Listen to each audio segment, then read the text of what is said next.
Hello students, welcome you all to my channel पढ़ लो। और आज हम बात करने वाले हैं क्लास 10th के सारे फॉर्मूलेस इस एक वीडियो में। तो ये वीडियो आपके लिए बहुत इंपॉर्टेंट है। अगर आपको क्लास 10th में अच्छे मार्क्स चाहिए तो फॉर्मूलास पढ़ना बहुत ज़रूरी है आपके लिए, क्योंकि फॉर्मूलेस के ही अगर आप बोलोगे तो 35 क्वेश्चंस के अप्रॉक्स आपको 10-15 नंबर तो ऐसे ही मिल जाएंगे, क्योंकि फॉर्मूलेस का नंबर मिलता है। तो ये वीडियो चलिए देखते हैं, पूरा वीडियो देखिएगा, कहीं भी मिस मत कीजिएगा, क्योंकि हम यहाँ पे सिर्फ और सिर्फ इंपॉर्टेंट फॉर्मूलेस की बात करने वाले हैं, चैप्टर 1 से लेकर चैप्टर 15 तक। चलिए सबसे पहले हम बात करते हैं चैप्टर नंबर 1 की, जो है रियल नंबर। रियल नंबर के कुछ इंपॉर्टेंट फॉर्मूलेस की बात करेंगे तो सबसे पहला फॉर्मूला आपको दिमाग में रखना है, वो है a प्लस बी का होल स्क्वायर। ये क्या होता है? a square plus 2ab plus B square. आप कॉपी उठाइए, पेन उठाइए और मेरे साथ करते जाइए, क्योंकि अभी प्रिपरेशन आपकी स्टार्ट हो गई है और ये बहुत इंपॉर्टेंट है। तो मेरे साथ लिखते जाइए, तो आपकी भी एक क्या होगा, एक नोट्स बन जाएगी, पूरे फॉर्मूला शीट बन जाएगी, जो आपको बहुत काम आएगा आगे। चलिए, तो सेकंड है a माइनस बी का होल स्क्वायर। क्या होता है? a square minus 2ab plus B square. सिर्फ चेंज कहाँ आया? पॉजिटिव का क्या हो गया? नेगेटिव, बस। और बाकी सब क्या रहेगा? सेम। सिर्फ 2ab की जगह पॉजिटिव की जगह क्या आ गया? 2ab की जगह नेगेटिव आ गया। थर्ड, अब बात करते हैं a square minus B square. ये क्या बन जाएगा? ये बन जाएगा a plus B into a minus B. बहुत यूज होता है फॉर्मूला ये। इसके बाद हम बात करते हैं a प्लस बी का होल क्यूब। ये क्या हो जाएगा? ये हो जाएगा a cube plus B cube plus 3ab in bracket a plus B. फिर आता है हमारे पास fifth formula, a minus B का होल क्यूब। ये बन जाएगा a cube minus B cube minus 3ab in bracket a minus B. यही फॉर्मूला है ना जो मुझे बहुत कंफ्यूजन होता था कि कब माइनस आएगा कब प्लस आएगा। तो आप इससे याद कर सकते हैं कि अगर प्लस है तो सब प्लस, माइनस है तो सब माइनस, कोई टेंशन नहीं। अब अगर सॉल्व करना है तो इसको अंदर मल्टीप्लाई करके आप सॉल्व कर सकते हो। चलिए क्वेश्चन 6 फॉर्मूले की हम बात कर लेते हैं। a plus B plus C का होल स्क्वायर। अब 3 टर्म्स आ गए, तीनों का होल स्क्वायर निकालना है। तो ये आ गया a square plus B square plus C square plus 2ab plus 2bc plus 2ca। ये होता है formula a plus B plus C का होल स्क्वायर। उसके बाद हम बात करते हैं a cube plus B cube plus C cube minus 3abc। ये फॉर्मूला बहुत इंपॉर्टेंट है, ये फॉर्मूला बहुत इंपॉर्टेंट है, आपको दिमाग में रखना है। तो ये मैं बता देता हूँ, स्टार कर देते हैं इसको।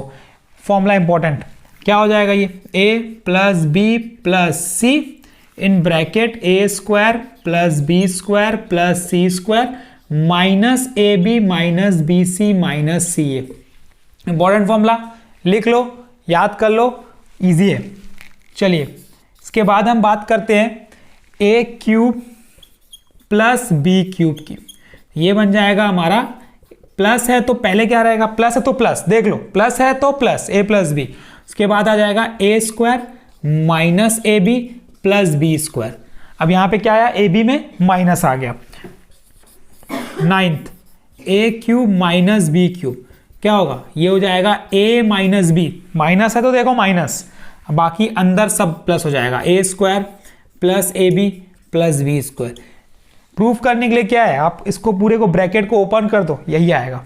यह है प्रूफ करने का तरीका। कहीं आपकी अगर मिस्टेक हो जाती है तो आप कैसे पता करेंगे कि मैं फॉर्मूला सही लिखा हूं कि नहीं? क्या करो, इसको पूरे को मल्टीप्लाई कर दो। अगर मल्टीप्लाई करने पे ये टर्म आ रहा है तो इसका मतलब आप सही हो, नहीं आया तो मतलब गलत हो। तो ये है प्रूफ करने का तरीका। तो ये रियल नंबर का फॉर्मूले हम कर रहे हैं। तो अब हम बात करते हैं 10th फॉर्मूले की, जो इसमें यूज होने वाला है। 10th पॉइंट ये है कि अगर डिनोमिनेटर की बात करते हैं ना, डिनोमिनेटर कोई भी एक फ्रैक्शन है और इस फ्रैक्शन में अगर denominator 2 raise to power of m into 5 raise to power of n के फॉर्म में है, तो जो फ्रैक्शन होगा वो क्या होगा? टर्मिनेटिंग। अब ये टर्मिनेटिंग क्यों? Terminating and non repeating. अब ये टर्मिनेटिंग क्यों? टर्मिनेटिंग इसीलिए क्योंकि अगर डिवाइड में 10, 100, 1000 ये सब टर्म आते हैं तो वो अल्टीमेटली क्या कहलाते हैं? टर्मिनेट हो जाते हैं ना। 3 डेसिमल के पहले पॉइंट, 2 डेसिमल के पहले पॉइंट, ये हो जाएगा।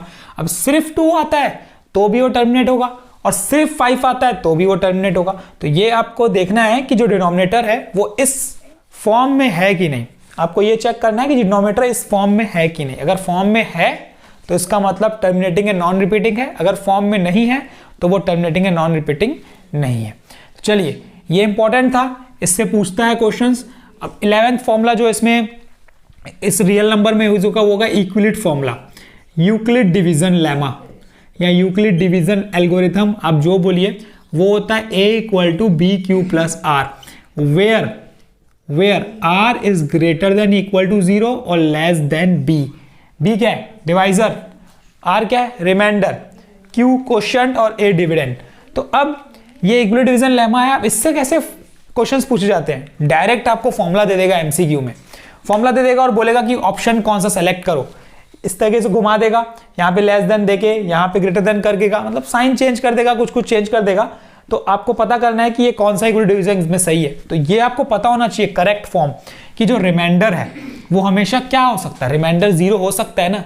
हाँ, हो सकता है रिमाइंडर 0, और रिमाइंडर 0 से बड़ा भी हो सकता है, लेकिन डिवाइजर के जितना तो हो नहीं सकता। इसलिए हमें क्या लिखेंगे?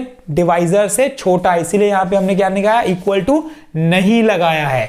ये आपको ध्यान देना है। अब चैप्टर 1 के ये 2 इंपॉर्टेंट फॉर्मूले से जो आपको याद रखने हैं, इससे रिलेटेड क्वेश्चन अक्सर एग्जाम में पूछा जाता है 1 मार्क्स में।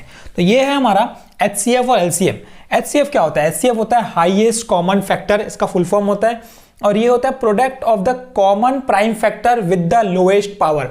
आपको देखना इतना है कि अगर आप प्राइम फैक्टराइजेशन करोगे 2 नंबर का, चलिए एक एग्जांपल से देख लेते हैं ताकि ज़्यादा इजी हो जाएगा हमारे लिए। हम एग्जांपल ले लेते हैं एक 4 और 8 का। अब 4 का अगर मैं प्राइम फैक्टराइजेशन करूंगा तो आपका क्या बोलोगे? ये हो जाएगा 2 × 2, और अगर मैं 8 का प्राइम फैक्टराइजेशन करूंगा तो कितना होगा? 2 × 2 × 2। अब आपको देखना इतना है, product of common prime factor लेना है।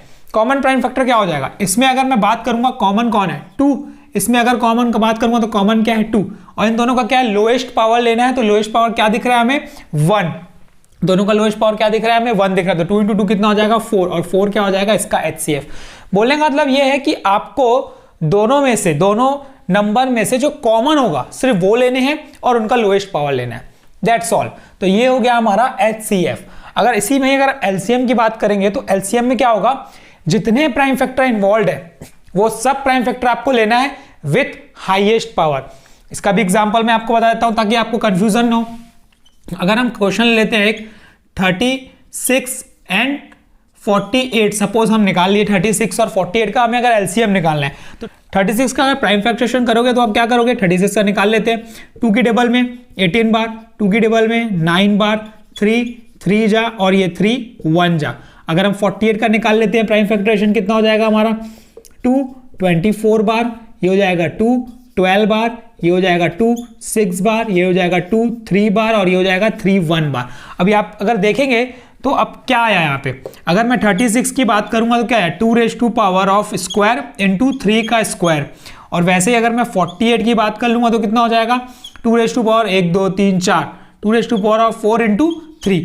अब फैक्टर्स दोनों में जितने इन्वॉल्व हैं आपको सब लिखना है। कौन कौन से फैक्टर इन्वॉल्व है? एक 2 और एक 3। तो सबसे पहले मैं 2 और 3 लिख देता हूं और बीच में मल्टीप्लाई कर देता हूं। अब दोनों को क्या करना है? हाईएस्ट पावर लेना है। 2 का हाईएस्ट पावर क्या दिख रहा है? 4। 3 का हाईएस्ट पावर क्या दिख रहा है? 2। तो अब इसको सॉल्व करके मल्टीप्लाई कर दो तो ये हो जाएगा LCM। तो इस तरीके से आप LCM निकाल सकते हो और उस तरीके से आप HCF निकाल सकते हो। ये इंपॉर्टेंट फॉर्मूले से आपको याद रखना है एग्जाम पॉइंट ऑफ व्यू से। चलिए, एक और फॉर्मूला होता है जो इन दोनों के बीच का रिलेशन डिफाइन करता है। वो क्या होता है वो मैं बता देता हूं। HCF into LCM equals to product of 2 numbers. जिन 2 नंबर की बात करेगा उनका प्रोडक्ट। सपोज A और B एक नंबर है, A और B एक नंबर है सपोज, इनका हमें क्या करना है? रिलेशन बताना है HCF और LCM का। तो हम क्या कर लेंगे? HCF of A, B into LCM of A, B equals to A into B। अब ये कहाँ यूज होगा? ये यूज होगा अगर आपको बोल देगा कि LCM फाइंड करो, 2 नंबर दे दिया गया और HCF दे दिया गया तो आप LCM निकाल सकते हो। इसी तरीके से अगर एक नंबर फाइंड करने बोलेगा, HCF LCM गिवन होगा तो आप इससे A निकाल सकते हो, 20 के डिवाइड में आ जाएगा। तो इससे बहुत फॉर्मुलेस बन सकते हैं, इधर उधर ट्रांसफर करके आप निकाल सकते हो। तो ये आपको 3 फॉर्मुलेस हैं HCF LCM और उनके बीच का रिलेशन, ये याद रखना है क्योंकि एग्जाम पॉइंट ऑफ व्यू से बहुत इंपॉर्टेंट है। और इसके बाद आता है कि prove that number is irrational. Irrational prove करने के लिए हम क्या करेंगे, हम एजम करेंगे। हम क्या एजम करेंगे कि ये एक रैशनल है। सबसे पहले हम ये एजम कर लेंगे कि एक रैशनल है और हम क्या करेंगे, फॉल्स प्रूव करेंगे कि जो हमने एज्यूम किया है वो गलत है, तो अल्टीमेटली जो गिवन है वो सही है। तो ये क्वेश्चन भी पूछा जाता है, ये चैप्टर नंबर 1 में prove that root 5 is irrational, root 7 is irrational, root 3 is irrational, ये आपसे पूछा जाएगा, तो ये आपको करना है। एक ही थ्योरम है, उसको प्रोसीजर को फॉलो करो। मैंने सैंपल पेपर्स में समझाया भी है, मैं लिंक भी दे दूंगा आपको, आप देख सकते हैं वहां पे। अगर आपको कोई कंफ्यूजन होगा तो मैं आपका डाउट क्लियर करूंगा। इस वीडियो में हम फॉर्मूले की बात कर रहे हैं तो हम सिर्फ और सिर्फ फॉर्मूले की बात करेंगे। तो अब ये हमने कंप्लीट कर लिया चैप्टर नंबर 1 के फॉर्मूलेस। चलिए अब बात करते हैं चैप्टर नंबर 2 के बारे में। चलिए चैप्टर नंबर 2 पॉलिनोमियल के फॉर्मूलेस हम देख लेते हैं। पॉलिनोमियल में गिने चुने 3-4 फॉर्मूलेस हैं, सिर्फ हमें वही देखने हैं। सबसे पहला फॉर्मूला हमें ये देखना है कि अगर एक क्वाड्रेटिक पॉलिनोमियल है, सपोज p ऑफ x, वो है ax² plus bx plus c, ये क्वाड्रेटिक पॉलिनोमियल है। अगर इसका मुझे सम ऑफ जीरोस निकालना है तो उसका फॉर्मूला होता है -b/a, और इसी का अगर प्रोडक्ट ऑफ जीरो निकालना है तो ये होता है c/a। ये एक फॉर्मूला है जो आपको याद रखना है इसमें। और इसमें दूसरा फॉर्मूला याद रखना है आपको, टू फॉर्म क्वाड्रेटिक इक्वेशन। अगर आपको क्वाड्रेटिक पॉलिनोमियल बनानी है, सपोज क्वाड्रेटिक पॉलिनोमियल, तो क्वाड्रेटिक पॉलिनोमियल बनाने का भी बहुत ही आसान फॉर्मूला है, वो है x² minus k as a factor हम लेते हैं बाहर, तो k x² minus sum of zeros into x plus product of zeros. ये आपको लिखना है। इसमें एक k वैसे का वैसे ही रहेगा, थोड़ा सा सिंप्लीफाई कर देते हैं तो ये लिख देते हैं alpha plus beta x plus alpha beta. अब आपको घुमाएगा कैसे, क्वेश्चंस में घुमाएगा ऐसे कि अब डायरेक्ट सम ऑफ जीरोस और प्रोडक्ट ऑफ जीरोस न देके आपको दे देगा 2 जीरोस आर, तो 2 जीरोस बोलेगा तो आपको पहले क्या निकालना पड़ेगा, सम ऑफ जीरोस और प्रोडक्ट ऑफ जीरोस निकालना पड़ेगा। यहां क्वेश्चन में दे देगा डायरेक्ट, आपको दे देगा कि sum of zeros and product of zeros are this and this, तो आपको डायरेक्ट फॉर्मूला लगाना है, उसको सम करके और प्रोडक्ट करके नहीं लगाना है। तो यहां पे मिस्टेक करते हैं बच्चे लोग, ये आप ध्यान दीजिएगा ताकि आपसे मिस्टेक ना हो। और यहां पे ये सम ऑफ जीरोस और ये प्रोडक्ट ऑफ जीरोस के फॉर्मूले हैं, alpha plus beta minus b by है और अल्फा बीटा क्या है, c/a। तो ये जीरोस के पॉलिनोमियल के इंपॉर्टेंट फॉर्मूलेस हैं जो ये आपको दिमाग में रखना है। एक और फॉर्मूला है जो आपको यूज करना है इसमें, वो यूज होता है अल्फा² प्लस बीटा²। ये फॉर्मूला आपको याद रखना है। इसका फॉर्मूला होता है अल्फा प्लस बीटा का whole square minus 2 alpha beta. ये इसलिए किए क्योंकि ये हमें अगर alpha square plus beta square निकालना है तो हमें अल्फा प्लस बीटा और अल्फा बीटा पता होना चाहिए। और ये हम कैसे निकाल सकते हैं, क्वाड्रेटिक पॉलिनोमियल अगर गिवन है तो उससे हम निकाल सकते हैं, क्योंकि हमें रिलेशन पता है किसके बीच का, कोफिशिएंट्स और जीरोस के बीच का, तो उससे हम अल्फा प्लस बीटा और अल्फा बीटा निकाल सकते हैं। तो हम इस टाइप के क्वेश्चंस पूछे जाते हैं एक्चुअल में कि अल्फा स्क्वायर बीटा स्क्वायर की वैल्यू निकालो, तो उसमें आपको ये फॉर्मूला लगाना है और आपको सॉल्व करना है। इसी में एक और फॉर्मूला होता है alpha square minus beta square. ये हो जाएगा आपका alpha minus beta into alpha plus beta. अब आपको अल्फा माइनस बीटा निकालना पड़ेगा। अब अल्फा माइनस बीटा कैसे निकालो, अल्फा प्लस बीटा तो यहां से आप निकाल सकते हो, अल्फा माइनस बीटा कैसे निकालोगे, तो मैं आपको 5वां फॉर्मूला बता देता हूं अल्फा माइनस बीटा का, और इसका फॉर्मूला होता है under root alpha minus alpha plus beta का whole square minus 4 alpha beta. ये फॉर्मूला होता है अल्फा माइनस बीटा का। अगर आपको अल्फा प्लस बीटा गिवन है और अल्फा बीटा गिवन है तो आप ये फॉर्मूला लगा के निकाल सकते हैं। तो ये कुछ इंपॉर्टेंट फॉर्मूलेस थे किसके, चैप्टर नंबर 2 के पॉलिनोमियल के, तो ये हमने कर लिए। चलिए अब हम बात करते हैं चैप्टर नंबर 3 के इंपॉर्टेंट फॉर्मूलेस की। चलिए अब हम नेक्स्ट चैप्टर की बात कर लेते हैं, चैप्टर नंबर 3 के, जो कि है लीनियर इक्वेशन इन 2 वेरिएबल। इसके कुछ इंपॉर्टेंट फॉर्मूलेस हैं, हम लोग वो देख लेते हैं। सबसे पहला इंपॉर्टेंट फॉर्मूला जिसमें जो यूज होगा, जिसमें आपको लीनियर इक्वेशंस इन 2 वेरिएबल गिवन होगी। तो 2 लीनियर इक्वेशन 2 वेरिएबल क्या होगा, a1x plus b1y plus c1 equal to 0, suppose ये गिवन है। दूसरा a2x plus b2y plus c2 equal to 0, ये गिवन है। अब जब इक्वेशंस गिवन है आपके पास तो इसमें क्या पूछेगा, इसमें पूछेगा कि find the value of k, जिसमें जो ये इक्वेशंस हैं इनके जो सॉल्यूशंस हैं वो इंटरसेक्टिंग है या नो सॉल्यूशन है या मैनी सॉल्यूशन है या इनफाइनाइट सॉल्यूशन है, इस तरीके से कुछ कुछ पूछेगा।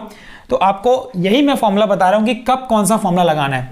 तो सबसे पहला, अगर a1/a2 not equals to b1/b2 आता है, तब ये क्या होगा, सॉल्यूशन जो होगा इसका होगा यूनिक। ये लिख लो भाई, ये बहुत इंपॉर्टेंट है जो मैं बता रहा हूं, इसी के बेसिस पे क्वेश्चंस पूछेगा।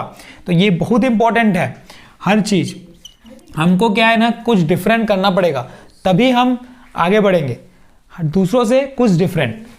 तो ये हम कर रहे हैं, एक फॉर्मूले शीट बना रहे हैं पूरे चैप्टर्स की। तो ये आप लिखो, मेरे साथ लिखो, याद करो, बहुत इजी है, कुछ भी नहीं है, आपको पूरा रट जाएगा। पहला सॉल्यूशन इसका क्या होगा, a1/a2 not equal to b1/b2 क्या बन जाएगा, ये यूनिक सॉल्यूशन। सॉल्यूशन की बात करेगा तो यूनिक सॉल्यूशन बनेगा, और जो लाइन बनेगी वो इंटरसेक्टिंग लाइन। इंटरसेक्टिंग लाइन का मतलब, इंटरसेक्टिंग लाइन कब की बात कर रहा है, ये हम ग्राफ की बात कर रहे हैं, ग्राफिकल रिप्रेजेंटेशन की बात कर रहे हैं। और सॉल्यूशन की बात करेगा तो यूनिक सॉल्यूशन बनेगा इसका। सेकेंड, अगर a1/a2 equals to b1/b2 equals to c1/c2 आता है, सपोज तीनों इक्वल आ जाते हैं, तो ये जो बनेंगे सॉल्यूशंस, इसमें बनेंगे infinitely many solution, infinitely many solutions. और यही है इंपॉर्टेंट, सबसे ये पूछा जाता है। तो मैं इसको क्या कर देता हूँ, स्टार मार्क कर देता हूँ, ये इंपॉर्टेंट है, इनफाइनाइट मैनी सॉल्यूशन के क्वेश्चंस पूछे जाते हैं। तो जो लाइंस बनेंगी वो क्या बनेंगी, इनफाइनाइट मैनी सॉल्यूशन मतलब कोइंसिडेंट। कोइंसिडेंट मतलब क्या हो गया, अगर मैं ग्राफ की बात करूंगा ना, तो ग्राफ क्या होगा, एक के ऊपर एक, इंटरसेक्टिंग कुछ इस तरीके से बनता है। कोइंसिडेंट मतलब ये है, इसी के ऊपर एक और लाइन बन गई, तो ये हो गई कोइंसिडेंट लाइन। तो इस तरीके की लाइन बनेगी। तो अब आपको इसमें पूछेगा कैसे, बोल देगा लाइन बन रही है कोइंसिडेंट, कंडीशन लगाओ, यही लगेगी। बोल देगा line infinite many solution, condition लगाओ, यही लगेगी। तो आपको किसी अलग अलग तरीके से घुमा सकता है ना, तो आपको फॉर्मूला वही पता होना चाहिए, पर किसी की भी बात करेगा फॉर्मूला ये लगाना है।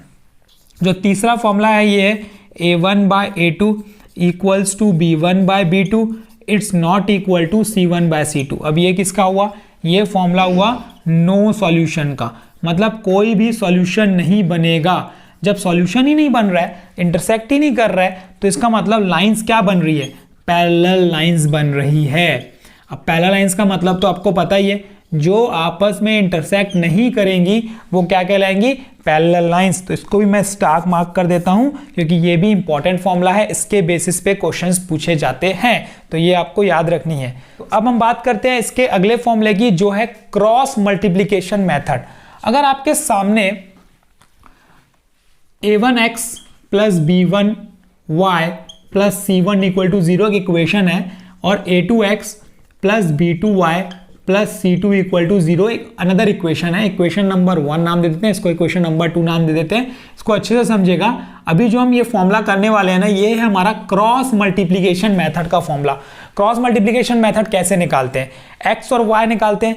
एक मेथड होता है हमारा एलिमिनेशन मेथड, एक मेथड होता है हमारा सब्स्टिट्यूशन मेथड, और एक होता है हमारा क्रॉस मल्टीप्लिकेशन मेथड। तो इस मेथड में कंफ्यूजन होता है बच्चों को, तो मैं इसीलिए आपको ये क्लियर करा रहा हूँ। बाकी दो मेथड सिंपल है, उसका कोई फॉर्मूला नहीं है। तो चलिए हम बात करते हैं। अगर आपको x निकालना है तो क्या कर दो, आप x लिख दो और x को छुपा दो, x वाले टर्म को छुपा दो। अब आपको लिखना है कोफिशिएंट्स। क्या लिखना है, b1 b2 c1 c2। आपको दिख रहा है b1 b2 c1 c2, जिस सीक्वेंस में है उस सीक्वेंस में लिखना है, सीक्वेंस चेंज मत करना। फिर आ जाएगा यहाँ पे -y। अब ध्यान दीजिएगा, y लिखना है, y को छुपा दो, y लिखना है, y को छुपा दो। जैसे आप y को छुपाओगे क्या मिलेगा, a1 a2 c1 c2। जो सीक्वेंस है वही सीक्वेंस में लिखना है, सीक्वेंस चेंज नहीं करना है। मैंने y को छुपाया, क्या आया, ये a1 a2 पहले आया, c1 c2 बाद में आया, पर यहाँ पे y में क्या लगेगा, -y लगेगा, इक्वल्स टू। अब आएगा 1 अपॉन, अब 1 मतलब कांस्टेंट टर्म को छुपा दो। जैसे आप कांस्टेंट टर्म को छुपाओगे तो क्या मिला, a1 a2 b1 b2, simple.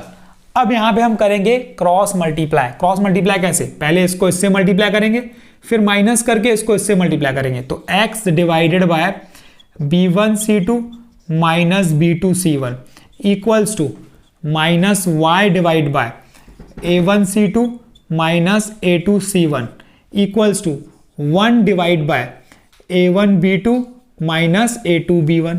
अब तो बहुत इजी हो गया।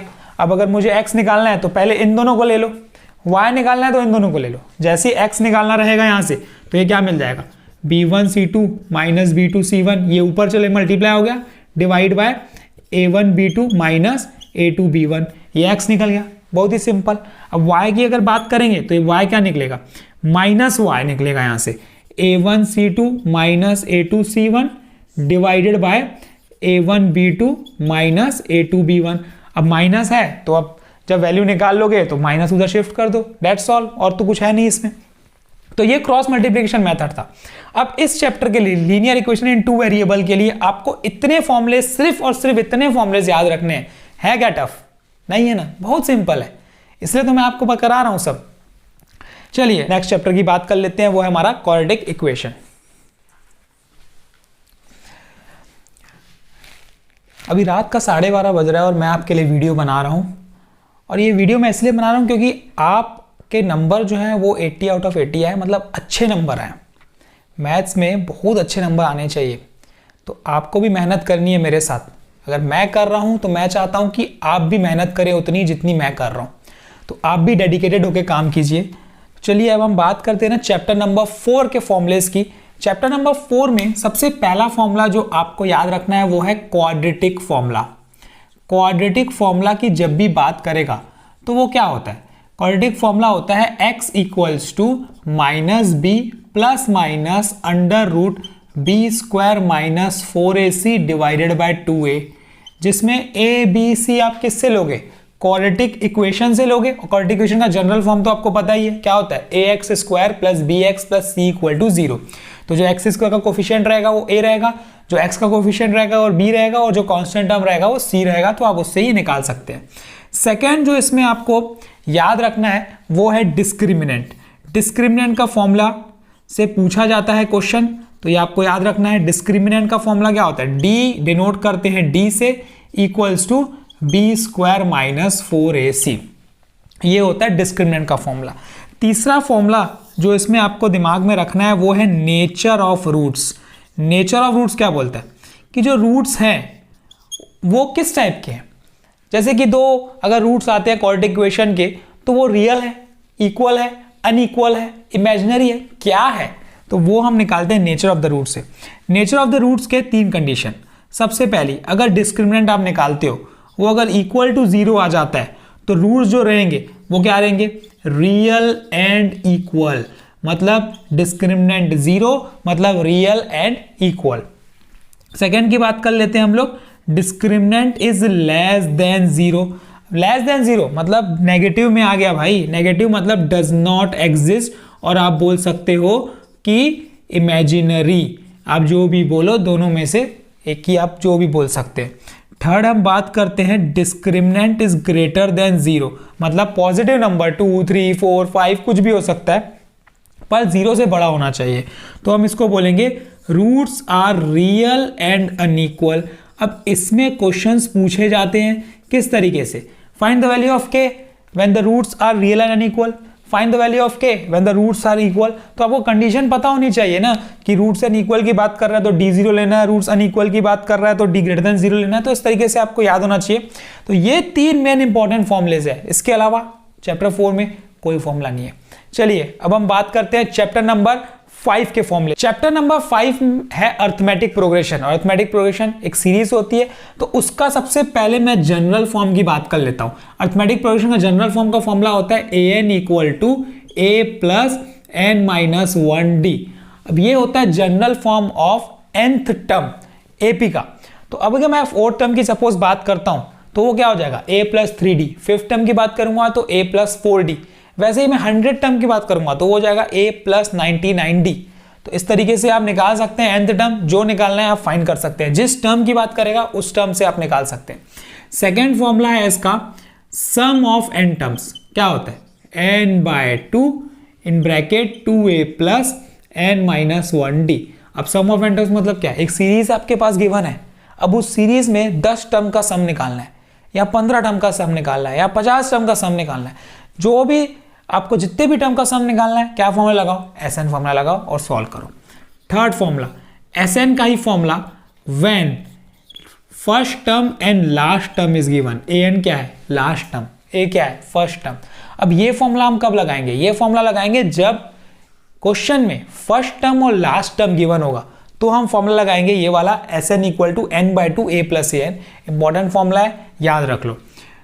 चौथा इसमें फॉर्मूला यूज करना है Sn में ही जब कुछ इस तरीके से दिया होगा, suppose n minus N square दिया है या 3n माइनस n, मतलब n के टर्म्स में कुछ Sn गिवन है। ऐसे वाले क्वेश्चंस में ना, ये इंपॉर्टेंट है, स्टार मार्क कर देता हूं इम्पोर्टेंट। तो ऐसे वाले क्वेश्चंस में आपको क्या करना है, आपको जब a1 निकालना होगा तो वही होगा S1, मतलब बोलने का n की जगह 1 पुट करो, क्या मिलेगा, S1 मिलेगा, और वही मेरा क्या होगा, A1 होगा। उसके बाद अब बात करते हैं A2 की, तो वो हो जाएगा मेरा S2 माइनस S1, मतलब S2 भी निकालना पड़ेगा, n की वैल्यू 2 पुट करो, S2 आ गया, S2 माइनस S1 करो तो क्या आ गया, A2 आ गया। अब D तो आप इजीली निकाल सकते हैं, ये फॉर्मूला भी बता देता हूं, A2 माइनस A1। D क्या है भाई, कॉमन डिफरेंस, और कॉमन डिफरेंस हमेशा अर्थमेटिक प्रोग्रेशन में क्या होता है, सेम होता है। जितने भी कंसेक्यूटिव के बारे में बात करेगा तो वो हमें क्या लेना है, कॉमन डिफरेंस सेम लेना है, सेम होता है, ये एपी का रूल है। अब इसी में जो पांचवा फॉर्मूला है, अगर सपोज बोल दिया कि 3 नंबर्स आर इन एपी या 4 नंबर्स आर इन एपी, लेकिन हमें पता नहीं है कि कौन से हैं, तो हम क्या लेंगे, एज्यूम करेंगे उसको।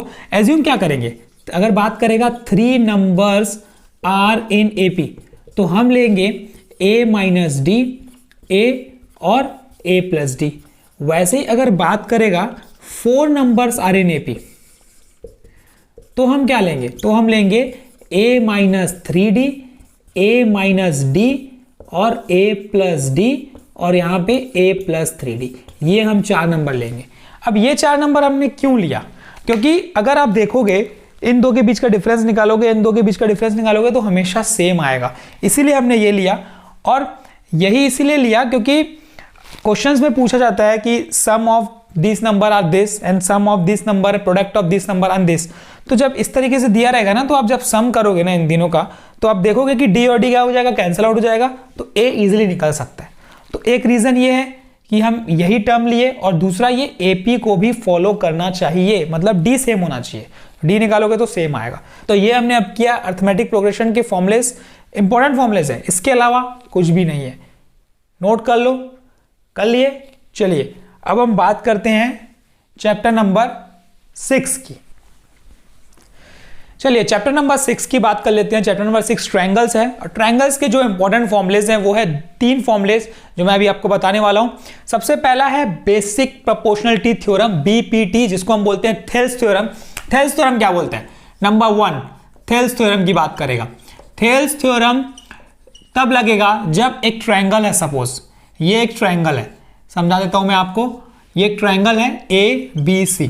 अभी मैं अगर एक लाइन ड्रॉ करता हूं पैरेलल किसी भी एक साइड के, चाहे मैं BC के पैरेलल कर लूंगा, चाहे मैं AC के पैरेलल कर लूंगा, और चाहे मैं AB के पैरेलल कर लूंगा। तो मैं अभी सपोज करता हूं कि मैंने BC के पैरेलल एक लाइन ड्रॉ कर ली, लेकिन मैंने जो लाइन ड्रॉ की, ये एक लाइन ड्रॉ की, ये कट करेगी अदर 2 साइड्स को।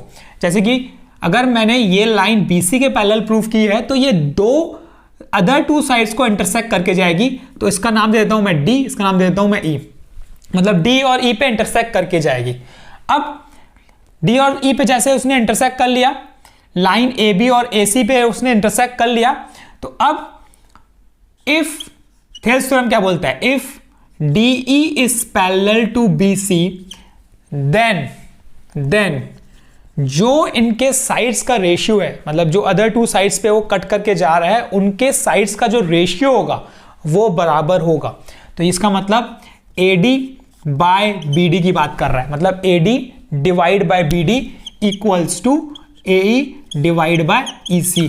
इससे रिलेटेड क्वेश्चंस पूछे जाते हैं, 1 मार्क में पूछे जाते हैं, तो आप इसको ध्यान से समझिए। बोलना क्या चाह रहा है, थेल्स थ्योरम। थेल्स थ्योरम क्या बोलता है, अगर एक ट्रायंगल में अगर एक लाइन एक साइड के पैरेलल बनती है और अदर 2 साइड को इंटरसेक्ट करके जाती है, तो जो अदर 2 साइड्स हैं उनका रेशियो बराबर होगा, उनका रेशियो बराबर होगा। यह है थेल्स थ्योरम।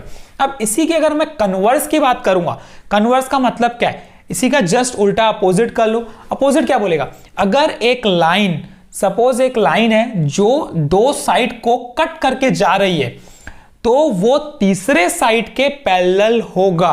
ये क्या हुआ, कन्वर्ज हो गया।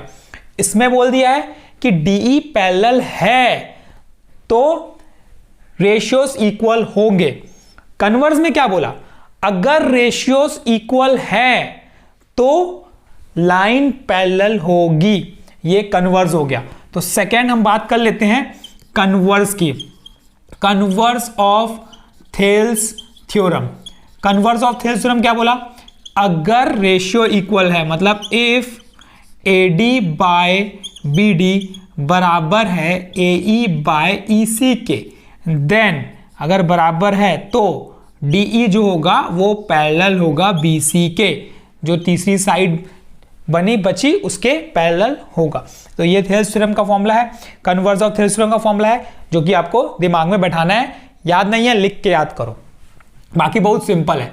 तीसरा फॉर्मूला जो इसमें याद करना है आपको, एरियाज ऑफ सिमिलर ट्रायंगल। अब एरियाज ऑफ सिमिलर ट्रायंगल, दो ट्रायंगल है आपके पास, दो ट्रायंगल सिमिलर है, बोल दिया है क्वेश्चन में, बोल दिया है कि दो ट्रायंगल सिमिलर हैं। जब दो ट्रायंगल सिमिलर होंगे, ट्रायंगल ABC सपोज सिमिलर है ट्रायंगल DEF के, डायग्राम से समझा देता हूं मैं आपको। एक ट्रायंगल ये हो गया सपोज, और एक ट्रायंगल ये हो गया सपोज। अब ये ट्रायंगल है ABC और ये ट्रायंगल है DEF। अब ये दो ट्रायंगल आपस में सिमिलर हैं, ये उसने बोल दिया। जब सिमिलर होंगे तो दोनों ट्रायंगल का एरिया का रेशियो, दोनों ट्रायंगल के एरिया का रेशियो उनके करस्पॉन्डिंग साइड्स के रेशियो के स्क्वायर के बराबर होगा। ये बोलते हैं एरिया ऑफ सिमिलर ट्रायंगल। समझ लेते हैं क्या बोलना चाह रहा है। जो दो ट्रायंगल हैं उन दो ट्रायंगल का रेशियो, रेशियो मतलब क्या, दोनों डिवाइड में, अपॉन में लिखोगे तो वो रेशियो ही कहलाता है। तो उन दोनों ट्रायंगल के एरिया का रेशियो उनके करस्पॉन्डिंग साइड AB का करस्पॉन्डिंग साइड कौन है, DE। AB का करस्पॉन्डिंग साइड D दिख रहा है मुझे यहां पे, अगर ध्यान दोगे तो ये AB के करस्पॉन्डिंग कौन है, DE है। BC के करस्पॉन्डिंग कौन है, EF है। और AC के करस्पॉन्डिंग कौन है, DF है। ये तो दिख रहा है ना अपने को। तो अब इनका करस्पॉन्डिंग साइड्स का रेशियो, करस्पॉन्डिंग साइड्स का रेशियो मतलब क्या, अपॉन में ही लिखोगे ना, तो करस्पॉन्डिंग साइड का रेशियो कर लेते हैं, AB बाय DE का होल स्क्वायर होगा। करस्पॉन्डिंग साइड्स के रेशियो का स्क्वायर होगा।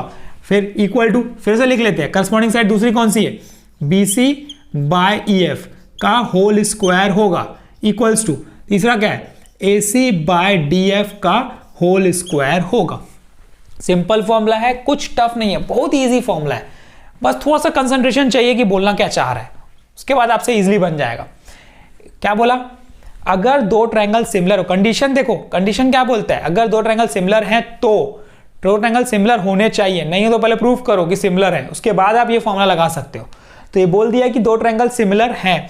दो ट्रायंगल जब सिमिलर होंगे तो उन दो ट्रायंगल के एरिया का ratio, area of triangle ABC divide by area of triangle DF, उनके करस्पॉन्डिंग साइड्स, करस्पॉन्डिंग साइड कौन है, AB के करस्पॉन्डिंग DE हो गया, BC के करस्पॉन्डिंग EF हो गया, AC के करस्पॉन्डिंग DF हो गया, उसके करस्पॉन्डिंग साइड्स के रेशियो के स्क्वायर के बराबर होगा। बहुत ही सिंपल है। तो ये तीन फॉर्मूले, सिर्फ और सिर्फ तीन फॉर्मूले आपको याद रखने हैं चैप्टर 6 ट्रायंगल के लिए, और इसके अलावा कोई फॉर्मूला नहीं है। अभी हम बात करते हैं चैप्टर नंबर 7 की, जो कि है कोऑर्डिनेट ज्योमेट्री। चैप्टर नंबर 7 जो है ना, कोऑर्डिनेट ज्योमेट्री, बहुत ही सिंपल है, सिर्फ फॉर्मूला बेस्ड है। फॉर्मूला लगाओ और आंसर लाओ। क्वेश्चन पढ़ के समझना पड़ेगा कि कौन सा फॉर्मूला लगाऊं, और लगाओ और आंसर लाओ। बहुत ही सिंपल कॉन्सेप्ट है। चलिए, तो सबसे पहला फॉर्मूला जो आपको याद रखना है वो है डिस्टेंस फॉर्मूला। डिस्टेंस फॉर्मूला क्या बोलता है, डिस्टेंस बिटवीन टू पॉइंट्स। अब वो टू पॉइंट्स क्या है, वो दो कोऑर्डिनेट्स हैं। कोऑर्डिनेट्स क्या है, एक है x1 y1 और दूसरा कोऑर्डिनेट है x2 y2। अब ये दो कोऑर्डिनेट्स दिए हुए हैं आपके पास, तो इसके बीच का डिस्टेंस निकालो। अब डिस्टेंस का formula d is equals to under root x2 minus x1 का whole square plus y2 minus y1 का होल स्क्वायर। बहुत इजी फॉर्मूला है, याद भी बहुत इजी, सिंपल से हो जाएगा। x2 माइनस x1 का whole square plus y2 minus y1 का होल स्क्वायर। दो बार रीड करोगे आपको याद हो जाएगा।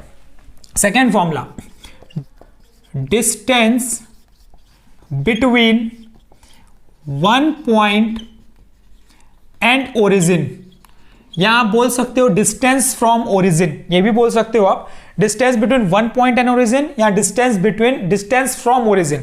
अब जब डिस्टेंस फ्रॉम ओरिजिन की बात करेगा तो उसमें एक पॉइंट आपके पास गिवन होगा, वो पॉइंट रहेगा x, y, और दूसरा ओरिजिन है। अब ओरिजिन हमेशा क्या होता है 0, 0, ये है ओरिजिन, ओरिजिन मतलब 0, 0। तो अब इसके बीच का अगर डिस्टेंस बोलेगा तो डायरेक्ट आपको फॉर्मूला लगाना है x² + y², मतलब जो नंबर है, जो कोऑर्डिनेट्स है, उसी का स्क्वायर करके स्क्वायर रूट निकाल दो, खत्म। ये हो जाएगा आपका डिस्टेंस फ्रॉम ओरिजिन की बात किया। थर्ड फॉर्मूला जो इसमें, अगर मैं एक पॉइंट है जो आपको याद रखना है, जब भी अगर x एक्सिस की बात करेगा, अगर बोलेगा एट x एक्सिस, तो इस एक्सिस पे जो कोऑर्डिनेट्स होते हैं वो क्या हो जाएंगे x, 0, मतलब y 0 हो जाएगा। एट x एक्सिस y हमेशा क्या होगा 0 होगा। एट x एक्सिस क्या होगा y हमेशा 0 होगा, आपको दिमाग में रखना है। x जो भी वैल्यू होगी पर y हमेशा 0 होगा। उसके बाद आता है एट y एक्सिस, अगर y एक्सिस की बात करेगा तो उसमें क्या हो जाएगा 0, y, मतलब x की वैल्यू क्या हो जाएगी 0 हो जाएगी। पॉइंट्स टू रिमेंबर है, आपको याद रखना बहुत जरूरी है, ये चीज इंपॉर्टेंट है, याद रखो, काम आएगा। क्यों कि equidistance from x axis, equidistance from y axis तरीके से दिया रहता है क्वेश्चंस में, तो आपको पता होना चाहिए कि x एक्सिस की बात कर रहा है मतलब y वहां पे 0 है।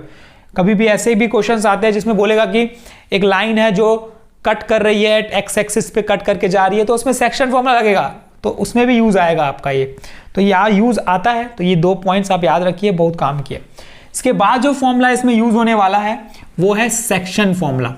अब सेक्शन फॉर्मूला देखिए, नाम से ही पता चल रहा है सेक्शन फॉर्मूला मतलब काट पीट तो होना, सेक्शन फॉर्मूला मतलब काट पीट होना है। तो अब काट पीट किसका होना है, लाइन का होना है। ये एक लाइन है A, इसका पॉइंट है x1, y1, ये एक पॉइंट है B जिसका पॉइंट है x2, y2। अब एक कोई पॉइंट आ गया C जो इसको काट रहा है, एक लाइन को क्या कर रहा है काट रहा है, यहां से इसने काटा, सपोज ये C पॉइंट है, इसने काटा, इसका नाम दे दिया मैंने x, y।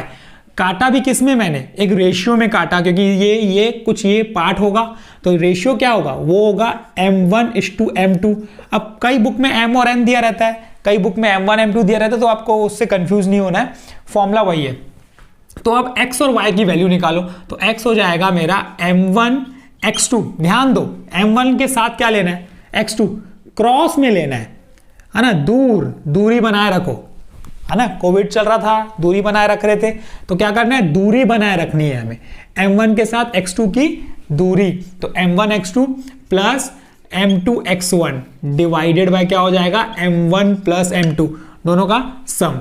फिर y की बात करेगा तो क्या हो जाएगा m1 y2 plus m2 y1 divide by m1 plus m2। तो ये हो गया x और y निकालने का फॉर्मूला, सेक्शन फॉर्मूला। इसके बाद अगर मिड पॉइंट बोल दिया, सपोज कि अगर एक लाइन को एक पॉइंट एकदम बीचों बीच काट रहा है, बीचों बीच का मतलब क्या होता है आधा ही होता है ना, किसी भी चीज का बीचों बीच कैसे निकालते हो, उसको डिवाइड बाय 2 करके, सिंपल सी बात है। तो अभी एक बात कर देते हैं, ये x1 y1 है और ये है x2 y2। अगर एक पॉइंट C आ गया यहाँ पे और उसको एकदम बीचों बीच से काट रहा है, मतलब मिड पॉइंट से काट रहा है, तब अगर एक्स वाई निकालना है तो क्या कर दो भाई, आधा कर दो, x इक्वल टू कितना हो जाएगा x1 plus x2 divide by 2, और y कितना हो जाएगा y1 plus y2 divide by 2। ये था मिड पॉइंट का फॉर्मूला। अब इसमें एक और फॉर्मूला आपको याद रखना है जिसमें बोल देगा कि रेशियो फाइंड करो। अब जब रेशियो फाइंड करने बोलेगा, सपोज बोल दिया आपको टू फाइंड रेशियो, तो आपको फॉर्मूला तो सेक्शन का ही लगाना है, पर रेशियो आपको लेना है k:1 का। ये फॉर्मूला लेना है आपको, फॉर्मूला वही लगेगा सेक्शन फॉर्मूला, लेकिन m1 m2 की जगह आपको क्या लेना है k:1 लेके सॉल्व करना है, तो आपका रेशियो निकल जाएगा, बाकी सेम रहेगा। इसमें आपको क्या गिवन रहेगा, x की वैल्यू या y की वैल्यू, दोनों में से एक वैल्यू गिवन रहेगी और रेशियो आप k:1 लेंगे और x1 y1 x2 y2 आपके पास गिवन रहेगा, तो आप फाइंड कर सकते हैं k:1 मतलब रेशियो निकाल सकते हैं। अब ये कुछ इंपॉर्टेंट फॉर्मूले थे किसके, कोऑर्डिनेट ज्योमेट्री के। चलिए अब हम बात करते हैं नेक्स्ट चैप्टर की, जो कि है चैप्टर नंबर 8 ट्रिग्नोमेट्री। ट्रिग्नोमेट्री में सबसे पहला आपको याद रखना है ट्रिग्नोमेट्रिक रेशियोज, उसके बाद ट्रिग्नोमेट्रिक आइडेंटिटीज, उसके बाद ट्रिग्नोमेट्रिक टेबल और ट्रिग्नोमेट्रिक कन्वर्जन। ये 4 चीजें अगर आपको याद है तो इसके अलावा कुछ भी नहीं है इस चैप्टर में। तो चलिए एक एक करके हम बात कर लेते हैं। सबसे पहले हम बात करते हैं ट्रिग्नोमेट्रिक रेशियोज की। रेशियोज की जब भी बात करेंगे तो क्या होगा, अगर मैं बात करूंगा साइन थीटा की तो वो होता है परपेंडिकुलर अपॉन हाइपोटेनियस। अगर मैं बात करूंगा कॉस थीटा की तो वो होता है बेस अपॉन हाइपोटेनियस। और अगर मैं बात करूंगा टेन थीटा की तो वो होता है परपेंडिकुलर अपॉन बेस। अब याद कैसे रखें, कंफ्यूजन है, कैसे याद रखें, तो इसके लिए भी ट्रिक है। उसके लिए क्या ट्रिक है, P B P divided by H H B. कैसे याद रखोगे, पंडित बद्री प्रसाद हरि हरि बोल, ऐसे याद रखना है, पंडित बद्री प्रसाद हरि हरि बोल। कैसे, P B P H H B, Pandit Badri Prasad Hari Hari बोल। अब इससे क्या होगा, ये p बाय एच जो रहेगा वो क्या रहेगा, ये रहेगा मेरा साइन, और जो b बाय एच जो रहेगा ये मेरा रहेगा कॉस, और जो p बाय बी जो रहेगा ये रहेगा मेरा टेन।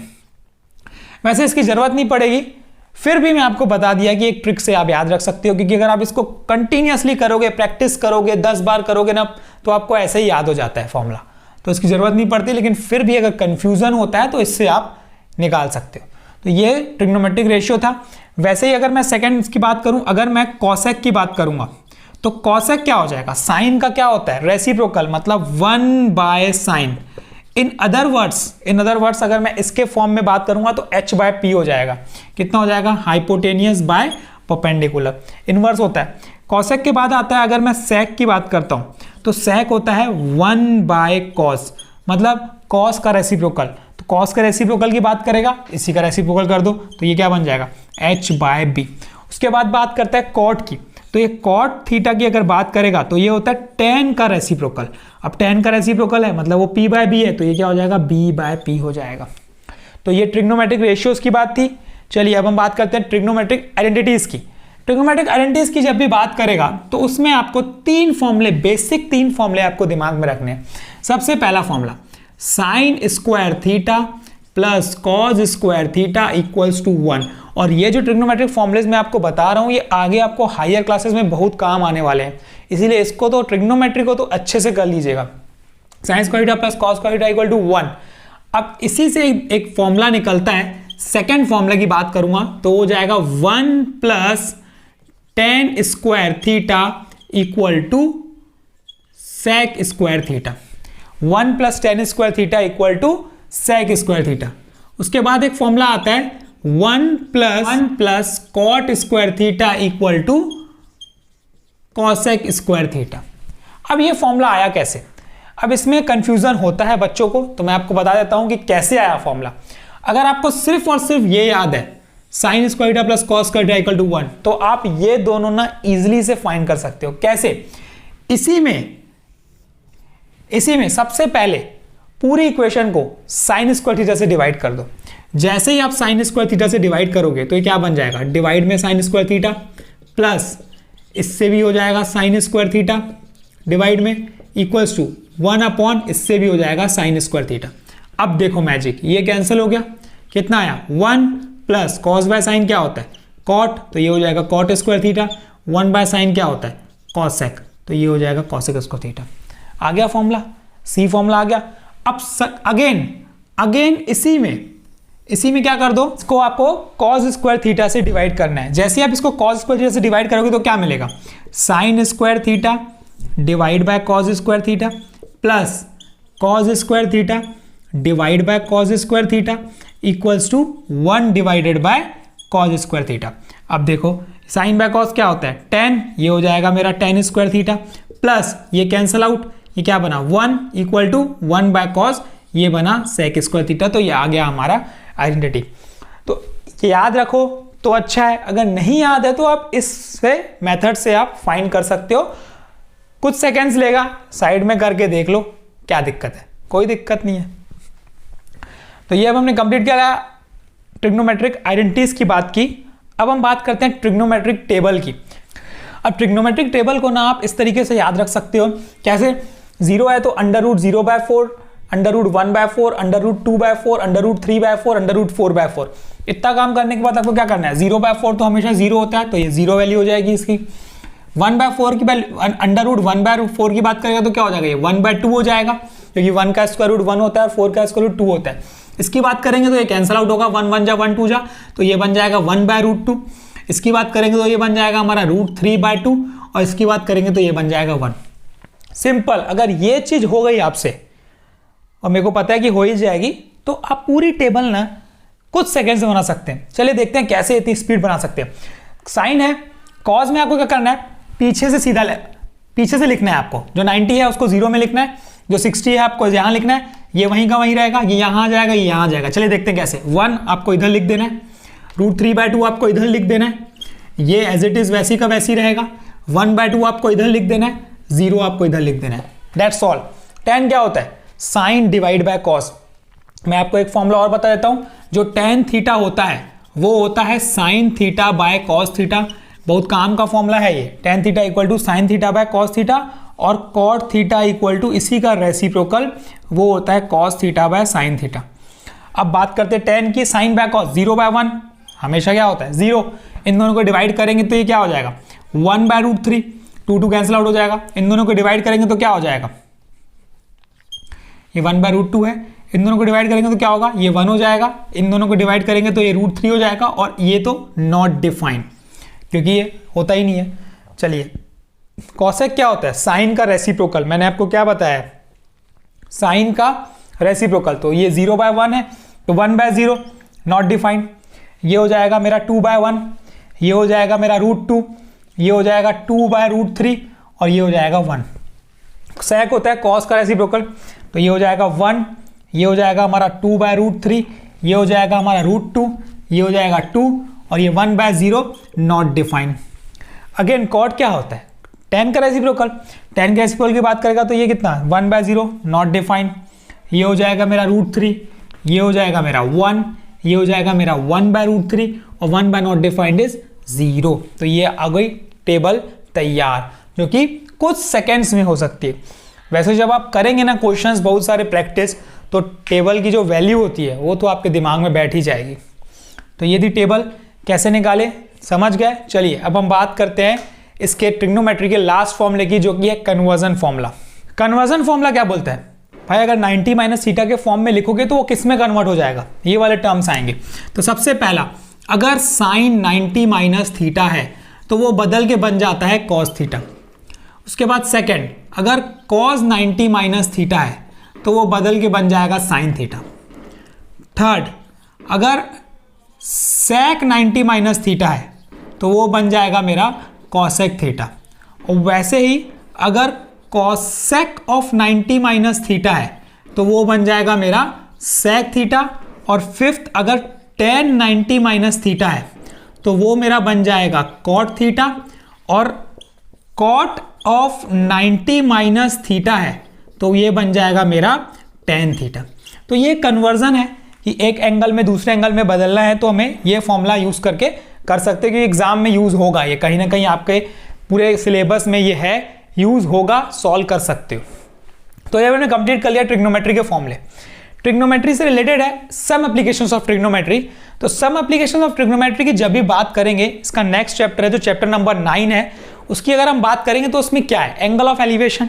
एंगल ऑफ एलिवेशन क्या होता है, अगर आप यहां पे खड़े हो और अगर आप यहां से ऊपर एक बिल्डिंग को देख रहे हो, एक टावर को देख रहे हो, तो ये एंगल जो बना आपकी हॉरिजॉन्टल लाइन और लाइन ऑफ साइट में, तो इसको हम बोलेंगे एंगल ऑफ एलिवेशन। मतलब आप क्या कर रहे हो, आप नीचे से ऊपर देख रहे हो। जब आप नीचे से ऊपर देख रहे हो तो हम क्या बोलेंगे, एंगल ऑफ एलिवेशन। वैसे ही अगर आप सपोज ये बिल्डिंग के टॉप पे खड़े हो यहां पे, और यहां से टॉप पे आप एक किसी बॉटम की चीजों को देख रहे हो, तो अब जो एंगल बनेगा, मतलब ये आपकी हॉरिजॉन्टल लाइन हो गई और ये आपकी लाइन ऑफ साइट हो गई, तो इन दोनों के बीच में जो एंगल बना थीटा, ये एंगल को हम बोलेंगे एंगल ऑफ डिप्रेशन। ये हो गया मेरा एंगल ऑफ डिप्रेशन। अब इसमें जो ट्रिग्नोमेट्रिक रेशियो यूज होगी ज्यादा, वो यूज होगी tan थीटा, जो कि होती है परपेंडिकुलर अपॉन बेस, जो कि हमने देख लिया है पिछले चैप्टर में। तो उसी वही ट्रिग्नोमेट्रिक रेशियोज इसमें यूज होने वाले हैं। तो tan थीटा की बात करेगा, चाहे sin थीटा की बात करेगा, चाहे cos थीटा की बात करेगा, वो लेना कैसे है वो आपको देखना है कि किसकी जरूरत है। अगर परपेंडिकुलर और बेस की जरूरत है तो tan ले लो, परपेंडिकुलर हाइपोटेनस की जरूरत है तो sin ले लो।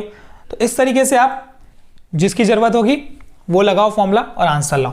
तो हाइट एंड डिस्टेंस के कोई ज़्यादा इंपॉर्टेंट फॉर्मुलेज नहीं है इसमें, सिर्फ और सिर्फ आपको ट्रिग्नोमेट्रिक रेशियोज जो हमने ट्रिग्नोमेट्रिक में किए हैं वो आपको याद रखने हैं, आपसे बन जाएगा। तो ये हमने कंप्लीट किया अभी चैप्टर नंबर 9।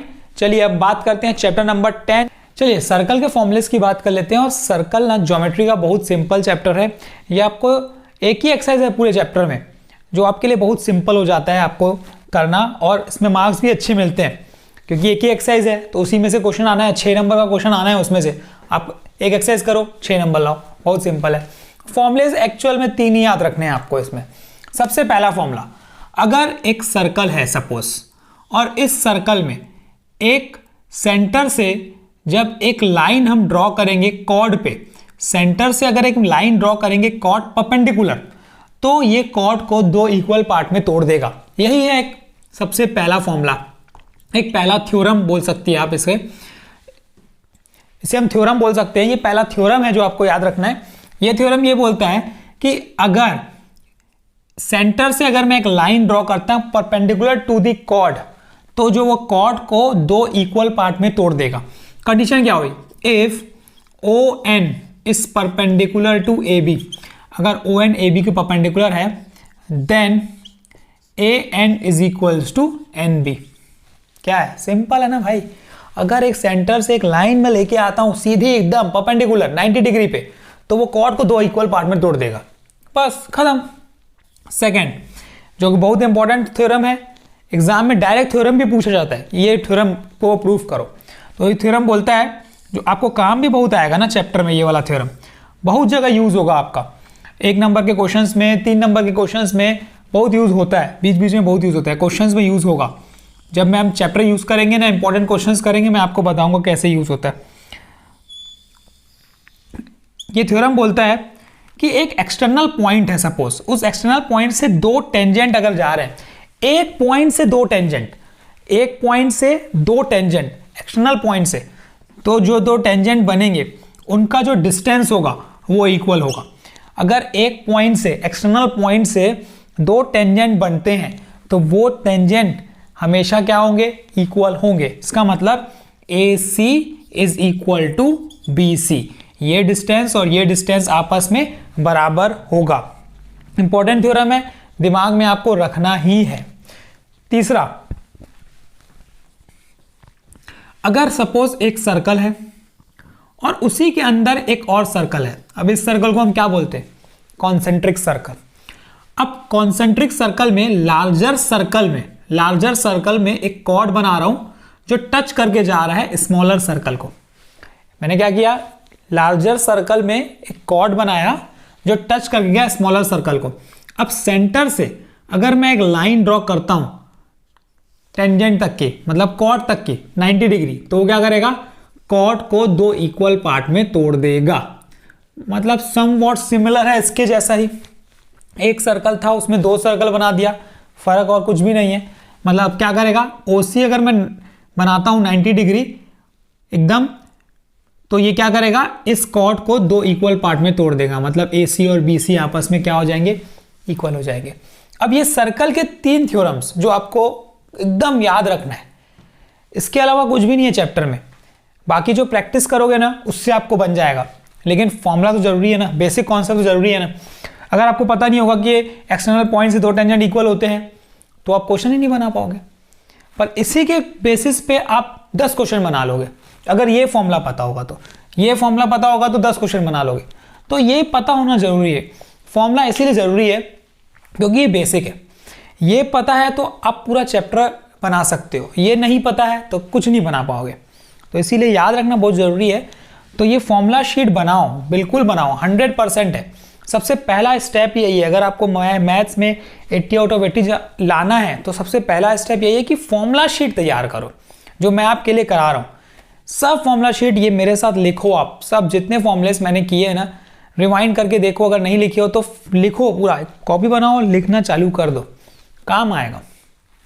फिर बाद में बोलोगे, अगर नहीं करोगे तो ये बाद में बोलोगे कि अरे यार कर लिया होता, काश सर की बात मान ली होती तो मेरे नंबर अच्छे आ जाते। बहुत अखराता है वो। अगर वो नंबर आया हुआ क्वेश्चन अगर हम नहीं बना पाते ना तो बहुत अच्छा नहीं लगता है, अखराता है बहुत। सिर्फ और सिर्फ एक फॉर्मूले की वजह से। इतना सिंपल फॉर्मूला यार मैं नहीं कर पाया, क्या यार, मज़ा नहीं आया। चलिए, तो ये ना हो आपके साथ, तो इसीलिए मैं आपको बोल रहा हूँ, बाकी तो आपके ऊपर है। चलिए अब हम बात करते हैं नेक्स्ट चैप्टर की, चैप्टर नंबर 12। 11 कंस्ट्रक्शन है वो कट कर दिया गया है, डिलीटेड पोर्शन है। चलिए अब बात करते हैं चैप्टर नंबर 12 की, जो कि बोलता है area related to circles. Area related to circle में जो फॉर्मूलेस आपके लिए इंपॉर्टेंट है वो है, सबसे पहला, अगर सरकमफेरेंस ऑफ सर्कल की बात करेगा, सरकमफेरेंस की बात करेगा तो उसका फॉर्मूला होता है 2 पाई आर। बचपन से पढ़ते आ रहे हैं, सब आपको बताने की जरूरत नहीं है, फिर भी बता देता हूं। एरिया ऑफ सर्कल का फॉर्मूला क्या हो जाता है, पाई आर स्क्वायर। ये होता है एरिया ऑफ सर्कल का फॉर्मूला। सेकंड, इसमें आपको दिमाग में रखना है area of minor sector, area of minor sector, area of minor sector कितना हो जाएगा, θ/360 into pi R square. Minor sector क्या, अगर मैं एक ट्रायंगल आपके लिए यहां बना देता हूं, सेक्टर क्या होता है, ये सेंटर है, इस सेंटर से मैंने क्या खींच लिया, एक ये 2 रेडियस बना दिया, और 2 रेडियस और ये आर्क, 2 रेडियस और आर्क के बीच का जो हिस्सा बनता है वो होता है सेक्टर, और इस छोटे वाले पार्ट को हम बोलते हैं माइनर सेक्टर, और इस बड़े वाले पार्ट को हम बोलते हैं मेजर सेक्टर। बस कॉन्सेप्ट इतना ही बोलता है। अब ये एंगल थीटा है, तो ये पूरा क्या हो जाएगा, 360 माइनस थीटा। अब ये माइनर सेक्टर की बात किया, अगर मैं आपको बोलता कि मेजर सेक्टर की बात करो तो आप क्या बोलोगे, पूरे सर्कल में से अगर मैं ये वाला हिस्सा निकाल दूं तो मुझे यही हिस्सा मिलेगा ना जो मुझे चाहिए, मतलब एरिया ऑफ मेजर सेक्टर। तो इसी में अगर मैं बोलूंगा आपको कि एरिया ऑफ मेजर सेक्टर बताओ, तो आप क्या बोलेंगे, आप बोलेंगे एरिया ऑफ सर्कल में से एरिया ऑफ सेक्टर को माइनस कर दो, तो ये हो गया आपका क्या, area of major sector. Simple सी बात है। इसके बाद हम बात करते हैं length of an arc, length of an arc. अच्छा, ये लेंथ ऑफ एन आर्क है क्या चीज, अगर मैं यहां पे एक सर्कल ड्रॉ करता हूं, लेंथ ऑफ एन आर्क क्या बोलता है, अगर यहाँ ये एक पॉइंट बना दिया, ये एक पॉइंट बना दिया, अब यहां से लेकर यहां तक ये एक आर्क कहलाएगा, और इसी की अगर मुझे लेंथ निकालनी है तब ये लगेगा लेंथ ऑफ एन आर्क। अब लेंथ ऑफ एन आर्क का फॉर्मूला क्या, θ/360 इंटू 2 पाई आर, ये हो जाएगा मेरा क्या, लेंथ ऑफ एन आर्क, जो कि आपको याद रखना है, इंपॉर्टेंट फॉर्मूला है। बात कर लेते हैं हम लोग, वो होता है एरिया ऑफ सेगमेंट। अब एरिया ऑफ माइनर सेगमेंट और एरिया ऑफ मेजर सेगमेंट दो की बात करेगा, तो मैं पहले माइनर बता देता हूं क्या होता है, उसके बाद मेजर की बात करेंगे। तो माइनर सेगमेंट एक्चुअल में होता क्या है, माइनर सेगमेंट अगर मैं बात करूं तो ये एक सर्कल है, इस सर्कल में मैंने एक कॉर्ड बना दिया। अब ये कॉर्ड, अब ये सपोज मैंने क्या बना दिया, एक कॉर्ड बना दिया। अब एक कॉर्ड और ये आर्क, इस आर्क और कॉर्ड के बीच का जो डिस्टेंस ये आपको दिख रहा है, स्पेस जो आपको दिख रहा है, कॉर्ड और बीच आर्क के बीच का जो स्पेस आपको दिख रहा है, ये होगा सेगमेंट। अब ये वाला हिस्सा तो माइनर सेगमेंट हो जाएगा, छोटा वाला, और इसके ऊपर वाला जो हिस्सा दिख रहा है आपको, बड़ा वाला, ये हो जाएगा मेजर सेगमेंट। तो आपको निकालना दोनों है, तो हम क्या करेंगे, 1 बाय 1 बात कर लेते हैं। अगर सेगमेंट माइनर निकालना है तो एक सेंटर है, यहां पे ऐसे ये 2 रेडियस ड्रॉ कर दो, तो अब ये क्या बन जाएगा, सेक्टर बन जाएगा। अब आपको क्या दिख रहा है, पूरे एरिया ऑफ सेक्टर में से अगर मैं ये एरिया ऑफ ट्रायंगल हटा देता हूं तो आपको यही हिस्सा मिलेगा जो मेरे को चाहिए। तो करना वही है, area of minor sector minus area of triangle. अब इसमें एरिया ऑफ ट्रायंगल लेंगे क्या, हाफ बेस इंटू हाइट तो नहीं ले सकते क्योंकि इसमें बेस और हाइट नहीं दिया हुआ है, इसमें थीटा और रेडियस दिया हुआ है, तो उसी के टर्म्स में हम लोग निकालेंगे। तो वो लेंगे हम लोग, पहले ये बता लेता हूं, θ/360 into pi R square minus 1/2 into sine theta into R square. ये होता है formula area of minor segment का। अब मेजर बोलता है तो क्या करोगे, पूरे सर्कल के एरिया में से माइनर सेगमेंट का एरिया हटा दो तो आपको क्या मिल जाएगा, मेजर सेगमेंट का एरिया मिल जाएगा। Simple formula, all clear. कुछ नहीं समझ में आता है कमेंट सेक्शन में पूछो, मैं आपका डाउट क्लियर करूंगा। टेलीग्राम ग्रुप में पूछोगे तब भी मैं आपका डाउट क्लियर करूंगा, और मैं बैठा हूं आपके लिए, डाउट पूछो।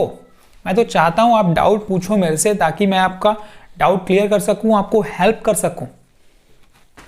चलिए, तो ये अब हमने कंप्लीट कर लिया एरिया लैटिट्यूड सर्कल के फॉर्मूले, इससे के अलावा कोई फॉर्मूला नहीं है, खत्म हो गया। चलिए नेक्स्ट चैप्टर की बात कर लेते हैं हम लोग। सबसे पहले हम बात करते हैं क्यूबॉइड की, और क्यूबॉइड का शेप बोलता क्या है। क्यूबॉइड की अगर मैं शेप की बात करूंगा तो आपको क्यूबॉइड का शेप कुछ ऐसा दिखता है, जिसमें 6 रेक्टेंगल से मिलके बनता है। ये क्यूबॉइड 6 रेक्टेंगल से मिलके बनता है, जिसमें ये हो गया लेंथ, ये हो गई हमारी हाइट, और ये हो गई हमारी ब्रेथ, मतलब यहां से यहां तक का डिस्टेंस हो गया ब्रेथ। अब इसी के अगर मैं टोटल सरफेस एरिया की बात करूंगा तो वो क्या हो जाएगा, 2 into LB plus BH plus HL। अब इसी के यूनिट की बात अगर मैं कर लूंगा तो वो होगा स्क्वायर यूनिट, क्योंकि एरिया है, एरिया हमेशा स्क्वायर में रहता है।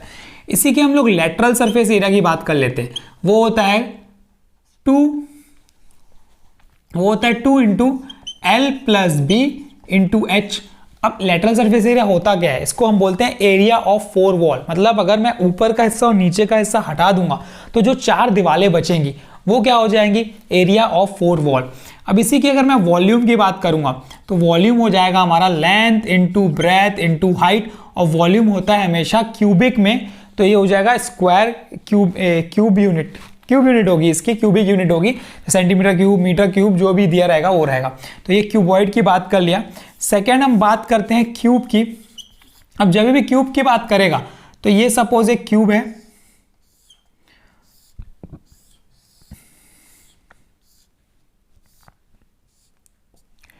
क्यूब और क्यूबॉइड में डिफरेंस यही है कि क्यूबॉइड रेक्टेंगल से मिलके बनता है 6, लेकिन क्यूब जो होता है वो 6 स्क्वायर से मिलके बनता है, इसीलिए सब साइड्स इसकी क्या हो जाएंगी, इक्वल। ये भी ए हो जाएगी, ये भी ए हो जाएगी, और ये भी ए हो जाएगी। अब ये 6 स्क्वायर से मिलके बन रहा है, तो इसका जो टोटल सरफेस एरिया होगा वो होगा 6A स्क्वायर। इसका जो लेटरल सरफेस एरिया होगा, मतलब एरिया ऑफ 4 वॉल, वो हो जाएगा 4A स्क्वायर। और इसी की अगर मैं वॉल्यूम की बात करूंगा तो वो हो जाएगा ए क्यूब। ए इंटू ए करोगे तो क्या होगा, ए क्यूब ही आएगा ना, तो ये वॉल्यूम हो जाएगा ए क्यूब। अब ये क्यूब और क्यूबॉइड की हमने बात कर ली। चलिए अब हम बात करते हैं तीसरे की तरफ, वो होता है कोन। जब भी कोन की बात करोगे तो आइसक्रीम तो आप खाई है, जोकर कैप भी आपने देखी है, बर्थडे कैप भी आपने देखी है, तो ये सब क्या कहलाता है, कोन के शेप में। कोन इस तरीके से कुछ दिखती है, जिसमें यहां से यहां तक का ये रेडियस रहता है, यहां से यहां तक का ये h होता है, और ये होता है L। अब ये एक राइट एंगल ट्रायंगल मुझे दिख रहा है। अब जब राइट एंगल ट्रायंगल दिखता है तो मैं बोलता हूं पाइथागोरस थ्योरम, हाँ लगेगा। पाइथागोरस थ्योरम क्या बोलता है, 90 के अपोजिट वाला हाइपोटेनियस, तो L square equal to H square plus R square. ये रिलेशनशिप हो गई किनके किनके बीच का, रेडियस, हाइट और स्लैंट हाइट। जो टेढ़ी दिख रही है ना आपको L, वो स्लैंट हाइट है। अब कोन के अगर मैं टोटल सरफेस एरिया की बात करूंगा तो ये क्या हो जाएगा, pi R in bracket R plus L.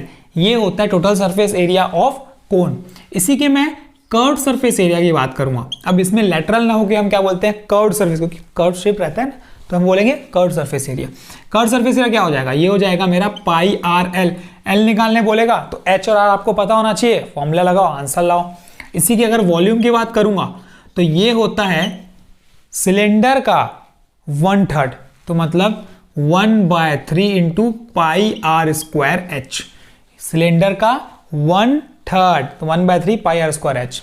अब फोर्थ हम बात करने वाले हैं सिलेंडर की, तो सिलेंडर का शेप कुछ इस तरीके से रहता है। ये हो गया सिलेंडर का शेप, जिसमें यहां से यहां तक क्या है, ये रेडियस है, ये रेडियस है, और इनके बीच में डिस्टेंस क्या है, ये हाइट है। अब इसी के अगर मैं, ये सिलेंडर, अब इसी के अगर मैं टोटल सरफेस एरिया की बात करता हूं तो क्या हो जाएगा, 2 pi R in bracket R plus H. ये हो जाएगा मेरा टोटल सरफेस एरिया। इसी की अगर मैं कर्व सरफेस एरिया की बात करूंगा तो वो होता है 2 पाई आर एच। और इसी की अगर मैं वॉल्यूम की बात करूंगा तो वो होता है मेरा पाई आर स्क्वायर एच। और एक फॉर्मूला और बोल सकते हो, पाई आर स्क्वायर क्या होता है, एरिया ऑफ सर्कल, मतलब area of circle into height. ये नीचे का हिस्सा क्या है, एरिया ऑफ सर्कल और इनटू हाइट। तो इसमें हम एक फॉर्मूला और लगा सकते हैं, volume of cuboid, volume of cylinder equals to area of circle into height. तो ये आप निकाल सकते हैं। तो ये 4 फॉर्मूले हुए। चलिए अब बात करते हैं हम लोग नेक्स्ट फॉर्मूले की, जो कि है स्फीयर। स्फीयर की बात करेंगे तो आपने फुटबॉल देखा है, अर्थ का शेप देखा है, टेनिस बॉल देखा है, तो ये सब क्या कहलाएंगे, ये कहलाएंगे स्फीयर। तो स्फीयर की अगर आप बात करोगे तो ये पूरा गोल ऐसे स्फीयर है सपोज। अब ये स्फीयर की जब बात करेंगे ना हम, तो स्फीयर होता है, टोटल सरफेस एरिया की जब बात करोगे तो ये होता है 4 एरिया ऑफ सर्कल के बराबर। 4 इंटू एरिया ऑफ सर्कल क्या होता है, पाई आर स्क्वायर। तो इसका टोटल सरफेस एरिया क्या बन जाएगा, 4 पाई आर स्क्वायर। सिंपल है ना। कहां से याद रखना है, 4 सर्कल के एरिया के बराबर। तो 4 सर्कल का एरिया कितना होता है, एक सर्कल का एरिया कितना होता है, पाई आर स्क्वायर। तो 4 का कितना हो जाएगा, 4 पाई आर स्क्वायर। तो ये क्या बन गया, 4 pi R square. Total surface area क्या हो गया, 4 पाई आर स्क्वायर। अब इसमें तो कोई सरफेस है नहीं एक्स्ट्रा, तो कर्व सरफेस एरिया तो इसका तो होगा नहीं, जो टोटल है वही कर्व्ड है समझो, कर्व सरफेस नहीं है। अब इसके वॉल्यूम की अगर बात करेंगे तो वॉल्यूम इसकी कैपेसिटी होती है 4/3 पाई आर क्यूब। ये होता है वॉल्यूम 4/3 पाई आर क्यूब। ये था स्फीयर। इसी के बाद हम बात करते हैं हेमिस्फीयर की। इसको काट दो बीच से, यहां से काट दो ऐसे करके, तो आपको कुछ ऐसा शेप मिलेगा, बाउल का शेप। बाउल तो आपने देखा ही है, इसमें खाते हैं हम बहुत सारी चीजें। तो ये बाउल की बात करेगा तो ये हो जाएगा हमारा क्या, हेमिस्फीयर। देखो नाम से ही पता चल रहा है, हेमिस्फीयर, स्फीयर का आधा। हेमिस्फीयर की जब बात करेगा तो इसके टोटल सरफेस एरिया की बात करेगा तो क्या होगा, आधा अगर मैं करता हूं इसको, 4 में से आधा करोगे कितना होगा, 2 पाई स्क्वायर। ये मत लिख देना, गलत हो जाएगा, क्योंकि ये वाले हिस्से में ये वाला हिस्सा एक्स्ट्रा ऐड हो गया। तो जब ये ऐड हो गया तो ये क्या बन जाएगा, 3 पाई आर स्क्वायर, ये बन जाएगा। अब ये डिस्टेंस यहां से यहां तक रेडियस होता है और ये डिस्टेंस भी रेडियस होता है। यहाँ पे आप ध्यान रखिएगा, जितना रेडियस होगी उतनी हेमिस्फीयर की हाइट भी होगी। अगर आपको हाइट नहीं गिवन है और रेडियस गिवन है तो आपको बाय डिफॉल्ट मान लेना है कि यही इसकी हाइट है। Total surface area 3 pi R square. इसी की हम कर्व सरफेस एरिया की बात करेंगे, मतलब ऊपर का हिस्सा निकाल दो तो अब बनेगा सीधा आधा, तो वो बन जाएगा 2 पाई आर स्क्वायर। ये बन गया आपका कर्व सरफेस। अब इसी के वॉल्यूम की बात करूंगा तो ये भी आधा ही होगा ना, इसका आधा 4/3 का आधा कितना होता है, 2/3 पाई आर क्यूब। तो ये हो गया मेरा वॉल्यूम ऑफ हेमिस्फीयर। तो ये मैंने कंप्लीट कर लिया। सरफेस एरिया एंड वॉल्यूम के जो इंपॉर्टेंट फॉर्मूलेस थे वो हमने पूरे कर लिए। अब इसके अलावा मैं एक कॉन्सेप्ट आपको बता देता हूं, क्योंकि पाई की वैल्यू बहुत यूज होने वाली है। तो पाई की वैल्यू 2 यूज होगी, एक होगी 22/7 और एक होगी 3.14। अब ये डिपेंड करता है कि क्वेश्चन में क्या गिवन है, जो क्वेश्चन में गिवन होगा उसके हिसाब से आपको वैल्यू लेनी है। अब जब 22/7 आता है तो अब यहां पे कॉन्सेप्ट, एक ट्रिक बता रहा हूं मैं आपको जो आपके लिए बहुत काम की है। इसको आप 11 में अगर बदलोगे, 22 को अगर आप 11 में बदलोगे तो आपके लिए मैं एक बहुत ही इजी मल्टीप्लिकेशन विद 11 की ट्रिक बता रहा हूं। जैसे कि कोई नंबर है, सपोज 234 एक नंबर है जिसको हमें मल्टीप्लाई करना है 11 के साथ। तो इसको आप ना 1 सेकेंड में कर सकते हो। कैसे, मैं वो बता देता हूं आपको। नंबर जो भी रहेगा, ये जो भी नंबर रहेगा, एक 0 लगा दो बाद में, एक 0 लगा दो पहले। ये आप रफली कीजिएगा, साइड में दिमाग में रख के और साइड में करिएगा तो आपको दिक्कत नहीं जाएगी, इजीली बन जाएगा। पीछे से 2 नंबर को ऐड करते जाओ। 0 + 4 4, 4 + 3 7, 3 + 2 5, 0 + 2 2, तो 2574 इज द आंसर।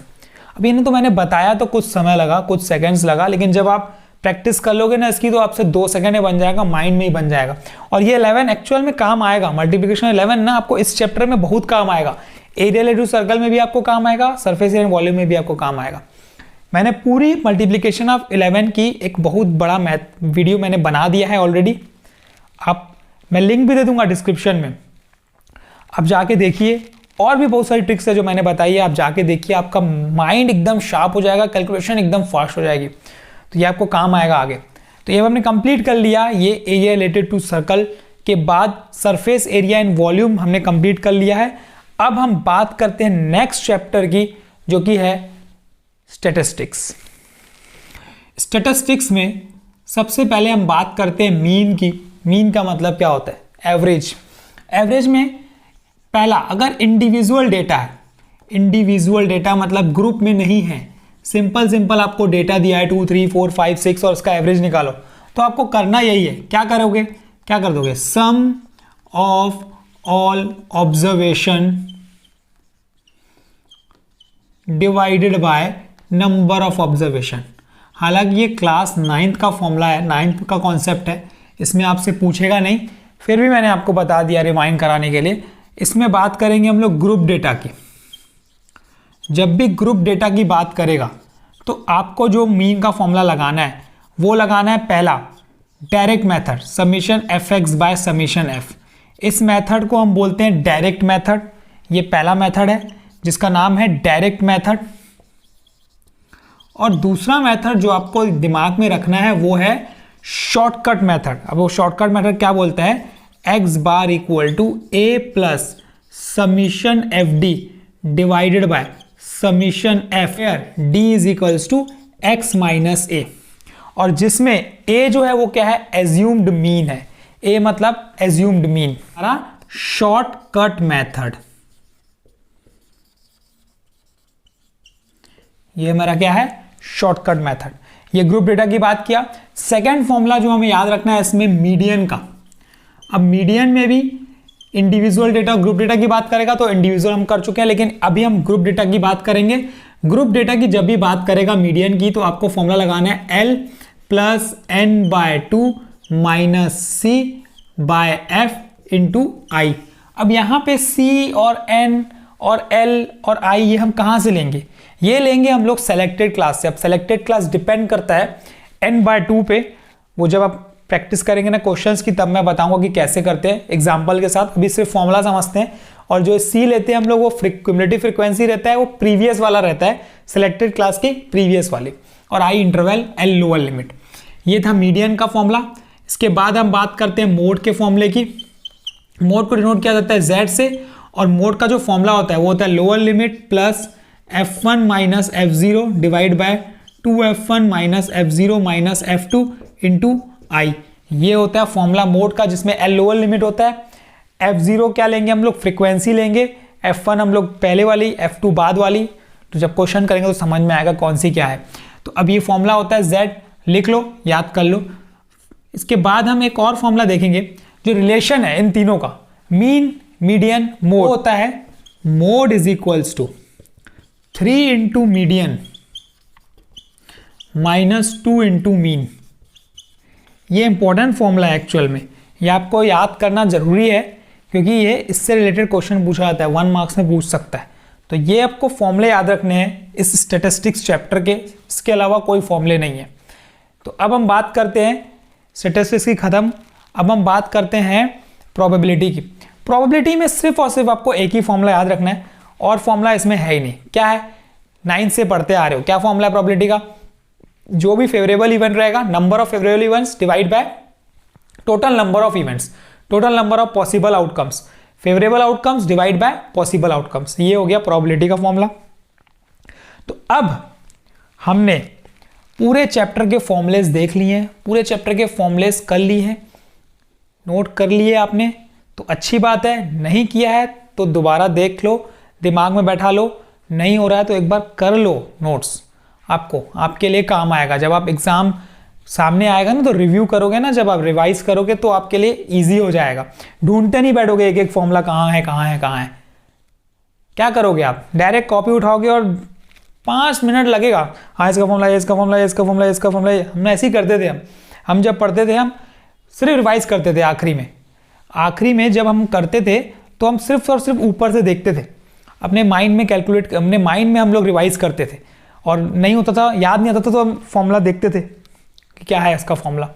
तो यही है, जब लिखोगे तो जल्दी हो जाएगा, और लिखते लिखते ना बहुत बार याद भी हो जाती है चीज़ें। हम बहुत सारे लोग ऐसे करते हैं कि लिख लिख के याद करते हैं, तो ये भी है कि लिखोगे तो आपको याद भी हो जाएगी बहुत चीज़ें। इसलिए बोलते हैं प्रैक्टिस करो, प्रैक्टिस करोगे तो सब चीज़ याद रहता है, कुछ भूलता नहीं है इंसान।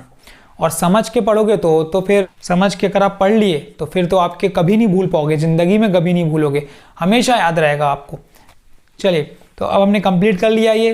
इससे रिलेटेड कोई भी डाउट है, कोई भी क्वेश्चंस हैं आपको तो मुझसे पूछिए कमेंट सेक्शन में, टेलीग्राम ग्रुप में पूछिए, इंस्टाग्राम ग्रुप में पूछिए, पूछिएगा ज़रूर। अगर आपको कन्फ्यूज़न है, कोई डाउट है, हेल्प चाहिए तो पूछिएगा ज़रूर। तो थैंक यू, कल हम फिर मिलेंगे नेक्स्ट वीडियो के साथ। तब तक के लिए ये सब आपके लिए।